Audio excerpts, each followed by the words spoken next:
Be inspired, supported, and empowered. This is the Global Healthy Living Foundation podcast network.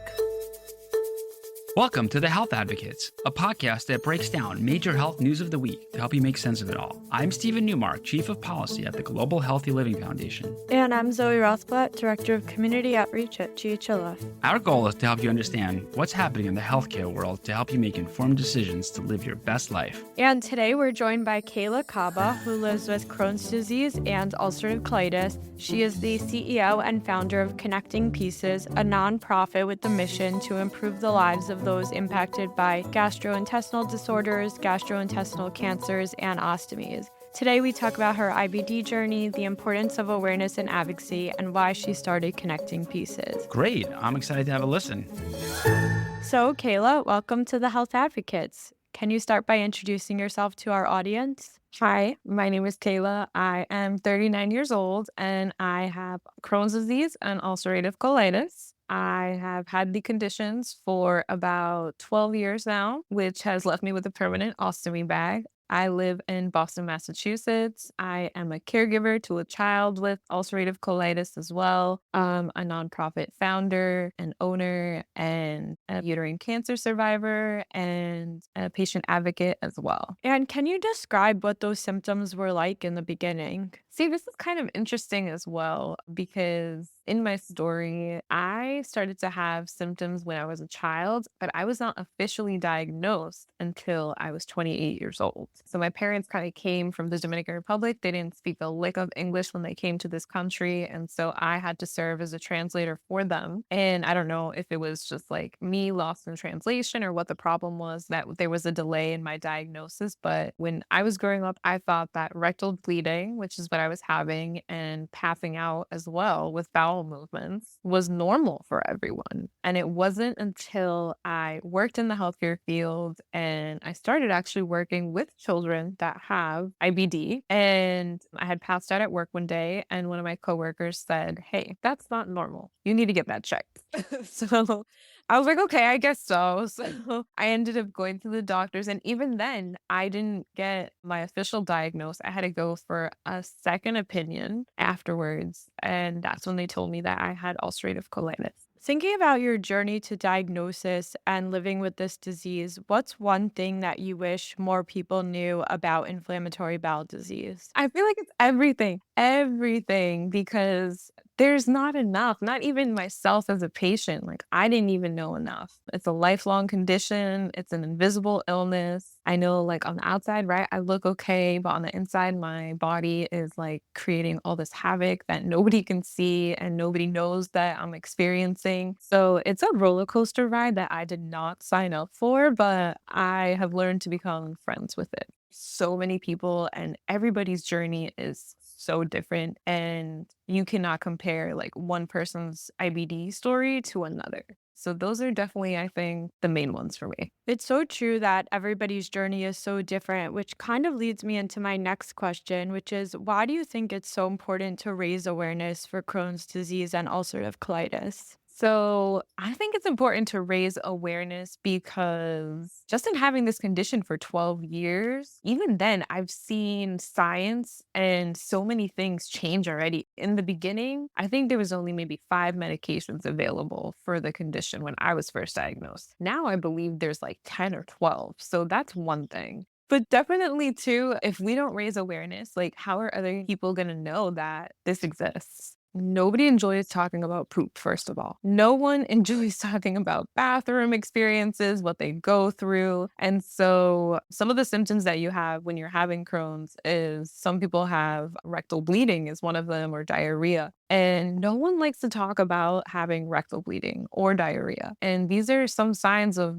just, it could be like many different things. And the second thing about raising awareness is kind of going back to previously my other answers, the invisible illness, the lack of awareness, the lack of resources that we have. I think the more that people know about it, the more access that we'll have to better healthcare, to better treatment, just to a better lifestyle in general. So also too, I feel like it's helped me me sort of heal in my journey as well. So sharing my story has absolutely been sort of a pillar for me in this kind of roller coaster ride, as I said. Speaking of a roller coaster ride, there's a lot to learn when diagnosed with a condition like this. So, how did you educate yourself as a newly diagnosed patient? Can you tell us a little bit about those early days of your journey? So when I started my journey, how did I get to where I am now? I guess sort of the resources I found was everything and everything. I just researched like a madwoman. I made it my priority to learn as much as I could about having an ostomy, what people were doing out there, what they were wearing, just the thing, just everything. And then similar to IBD as well, like what are natural things people are doing, what's working for them. And so through all this research, I kind of just started one by one tracking and then finding what worked for me. And that's where I think journaling is like super important as well, because I've come to a point where I even know like what foods I can and can't have, how long, if I do decide to cheat, how long I can wait in between to, like I've mastered it so well. So I would say tracking, community, support groups, and communication, because if you don't communicate to your doctors or anybody, then how are you going to get anywhere? So, what's a common misconception about Crohn's and ostomies that you'd like to debunk? So let's go with Crohn's first. You have to eat better, or I'm sure if you exercise or if you rest, like you'll be fine and it'll get better. Wrong.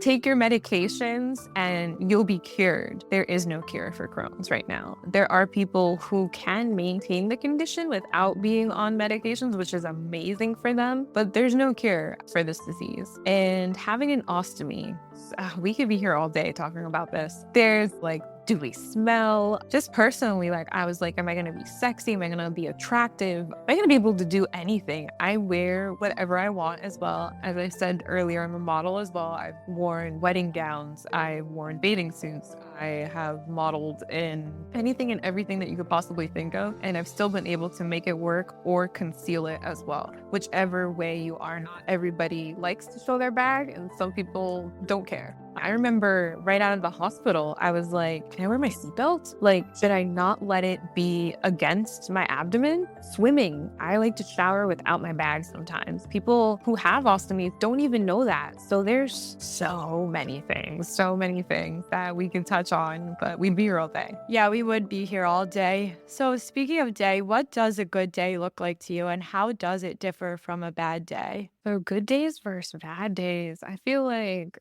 they're all interesting days. This roller coaster ride and it really is. I always call it a roller coaster because of this, because one day I might wake up and I'm in pain sort of every day, right? But it's a matter of how much am I able to tolerate, first of all. That day, I just took my medication yesterday. So today is actually a low frequency day for me because I'm exhausted. But you see me here, I'm smiling, I'm energetic because I went to bed so early. I've had to learn what kind of works for my body, give myself grace, and just kind of go with the flow as well. So a realistic good day, okay? Not one where I'm sugarcoating how I feel. I would say consists of maybe a pain scale of like 5 and under. I'm constantly in pain every day, whether it be joint pain, stomach pain, or some sort of symptom I'll be having, like nausea. Something with my Crohn's will always kind of come out. I would say a good day would be making sure I get out of bed, making sure I am able to walk. There's been times where I haven't been able to walk or shower myself, or I would love to go for a walk, but I'm in a hospital bed. So I count the little things, I guess, that some people would say would be little as like a good day right now. And if I end up achieving more than that, then even better. Bad days for me, I would say it could just be like I'm either really nauseous where I'm not able to eat a lot that day or take in a lot of like liquids, or it be where I am kind of in bed or working from my bed. Diving in a bit deeper to what you just said, how has your relationship with food changed since being diagnosed with Crohn's? Oh my gosh, like you're the first person that's ever asked me this question. Thank you for asking this because it's like something I'm so passionate about actually as well. My organization provides a virtual cooking class for this exact reason. So first, I'm not gonna lie, it was a love-hate relationship. And so you start to sort of, well, at least for myself,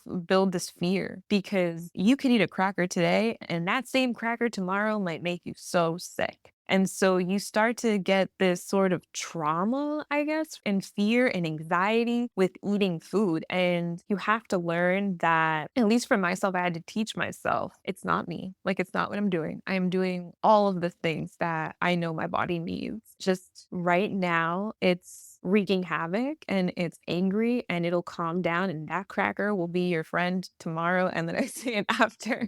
And so I try to like learn, when these flares come, what are my flare foods that sort of don't upset my stomach? And so for me, it's like plain rice or like chicken, very plain sort of diet and food. And then I've also had to learn to navigate things now that I have an ostomy. And so that just threw in like a whole other curveball with eating as well, because you have to sort of learn if you want an apple, you got to take the peel off, maybe. It might work for me, might not work for you, You might not be able to have an apple at all. And so it's like trial and error, but also thinking outside the box. Like, I would never have thought of like peeling a grape. Who peels grape? Nobody ever peels grape. So I'm actually just able to tolerate them as long as I don't have a peel. And like, I wouldn't have thought something like that until I wouldn't have spoken. Like, I talked to a nutritionist, I talked in support groups, I did so much research. And our cooking class is there for this exact reason, for those people that are getting discouraged and eliminating foods left and right and basically leaving themselves with like not many options. Well, Kayla, you've been smiling and laughing throughout the interview. So, my question is, how do you stay positive and manage your mental health when dealing with a flare up? I mean, I consider myself now a veteran with Crohn's. I still, every day, I'm learning something new about the condition, about myself, and about this healing journey. I would absolutely say I had to learn to become friends with it, not see it as my enemy, learn to cohabitate with the condition, learn that it is my lifelong friend. And how are we going to support each other, right? What's my self care look like? Whether it be journaling, whether it be meditating, whether it be a bubble bath, whether it just be laying in my bed for a couple days because I need that, whatever that kind of self-care sort of looks like in that time frame and in my journey, I try to listen to my body absolutely a lot more because it will definitely let me know if I don't listen to it. Sharing my journey too on social media. I'm too old to consider myself an influencer, but sharing my journey online as well, knowing that there's someone out there that can relate and that I'm not alone has absolutely been just really great in my journey. And I have been, in those dark places before. Like, this journey is absolutely not easy, but I find that it's a lot harder when you're kind of at a low frequency, let's say, or if you're thinking negatively. And I've allowed myself a certain time frame for that. And then after that, it's like, let's just keep going because this condition's going to be here and it's stuck with me forever. So let's just keep on trucking. Now, you're also a fierce advocate. Can you tell us what led you to, start speaking up about your conditions and advocate for yourself? It was from my personal journey and barriers that I sort of ran into, anything from insurance denying medications that I needed to be on that my doctor had suggested that was the one I needed to be on. That I have so many stories for days, but all the barriers sort of that I ran into. And I was like, this, my background in healthcare as well, working in healthcare, the knowledge that I knew, a combination of all of those. And then I was like, this has to improve. This has to get better for us. And so I found this other organization called Patients Rising. They are a nonprofit and they pretty much provide support and resources and advocacy on legislative levels, state and federal, to patients and caregivers. Anyone that's interested in advocating, they have a free masterclass online. You go at your own pace, which I loved. And I learned everything I know from them. They're the ones who taught me about speaking to your insurance companies and to the state about making sure that medications stay covered on the insurance formulary every year. I know my Crohn's medication is about $50,000. So I definitely want to make sure that stays as a covered medication there. And so knowing that as well, how much does your medication cost? Knowledge is power. And I definitely got that from Patients Rising. And can you tell us a little bit more about your advocacy work? I really think it's fun. I love talking to legislators and telling them, like, hey, this is what is really going down with these insurance companies and what they're doing. And this is not okay. I'm actually going to be advocating later today with legislators here in Massachusetts. I'll be testifying and sharing my story about the lack of ostomy supplies and coverage. So, like I said, I could be here all day talking about this, but I speak on a state level, federal level. I've gone to Washington. I go at least every year for different awareness days or weeks and talk about different bills, from improving disability healthcare, could be speaking to insurance companies about continuing coverage for our medication specifically.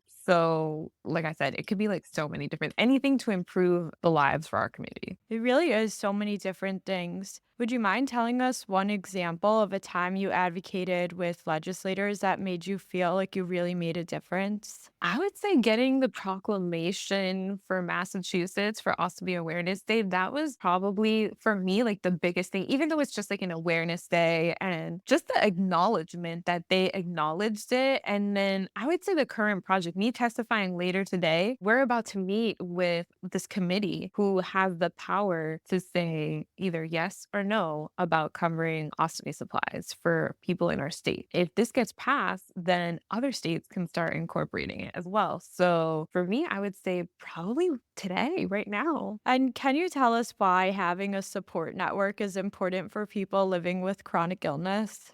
Having a strong support network is going to be life, and it's going to look different for everyone. So, for example, my family never understood this condition, and so they were not as supportive as I would have liked for them to be. So people are going to show up in whatever form they're going to show up. It's a matter of how do you want them to show up for you? And so I feel like it's definitely important for you to communicate that to whoever your circle is, whether it be a stranger, someone you met online, someone in the community, could be a relative, a friend, whoever it is that you're choosing to keep in that circle. Give them grace and give yourself grace, but communication is key, and allow them to learn into your journey and what's going on with you as well. I think that leads us into my next question so well with talking about support. Can you tell us more about your nonprofit Connecting Pieces? Yes. So my nonprofit is Connecting Pieces. We are a 501c3 registered nonprofit out of Boston, Massachusetts. We provide support for patients with gastrointestinal disorders, cancers, and ostomies, adults and children, caregivers, and we provide free ostomy supplies for anyone in need internationally and nationally as well. We've provided supplies to patients in the Caribbean, Europe, Middle East, UK, and we've been open for about a year. We also offer virtual art expression classes and movement classes, and we also offer virtual cooking classes with these amazing chefs and a dietitian that we have as well. Keyla, thank you for all you do. You're such a powerful voice for the community and, sharing your story with us. And one last question before you go. If you had one message of hope you wanted to share with others on living with Crohn's, what's your message? You are not alone. You are not alone. There's like a whole community of us out there, and reach out to people. You have an entire community of people out there, organizations out there that have many different levels of support, bilingual support, virtual support, in-person support for children, for adults, for caregivers. Don't be afraid to talk to people in the community or anybody, and just know, give yourself grace, and you are not alone. Keyla, thank you so much for joining us on The Health Advocates and for spreading awareness this Crohn's and Colitis Awareness Week. Wow, Zoe, that was a really great discussion. And before we go, we want to encourage everyone to check out all of our podcasts at ghlf.org/listen. Well, everyone, thanks for listening to The Health Advocates, a podcast that breaks down major health news of the week to help you make sense of it all. If you like this episode, give us a rating, write a review, and hit that subscribe button wherever you listen. I'm Zoe Rothblatt. I'm Stephen Newmark. We'll see you next time. Be inspired, supported, and empowered. This is the Global Healthy Living Foundation Podcast Network.